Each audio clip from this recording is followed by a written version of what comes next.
তো আজকে কি রান্না করছি দেখে, এখানে চুল বড় করে তরকারি করবো, ডিমের কারি। আর একটা স্পেশাল যেটা, সেটা হচ্ছে ইলিশ মাছের ভাপা করবো। যে ইলিশ মাছ কেটে ধুয়ে রেখে দিয়েছি, এখন ইলিশ মাছের ভাপা করবো। তো চলো আজকের ব্লগটা দেখতে থাকো আর সঙ্গে থাকো।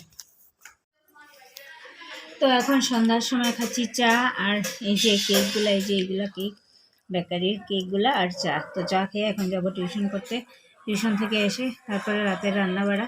রাতের রান্না কি, রাতের তো ইলিশ ভাপা করেই রেখেছি, শুধু ভাত করবো, তখন তোমাদেরকে দেখাবো কালারটা কীরকম হয়েছে। তো চলো ব্লগটা দেখতে থাকো আর সঙ্গে থাকো। আমি যা যা রোজ দিন করি এগুলোই তোমাদের সাথে কিছুটা শেয়ার করি। তো চলো, কী করবো বলো, লাইফটাকে এরকমভাবেই কাটাই আমি। একটু সেলাই নিয়ে বসলাম।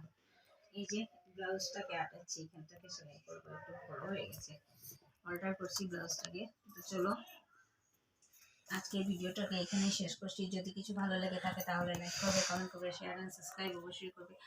ও আর ডিনারে আছে ভাপা ইলিশ, এখন রান্না করে রেখে এসেছি, তোমাদেরকে দেখাইনি, একটু দেখাই আমি।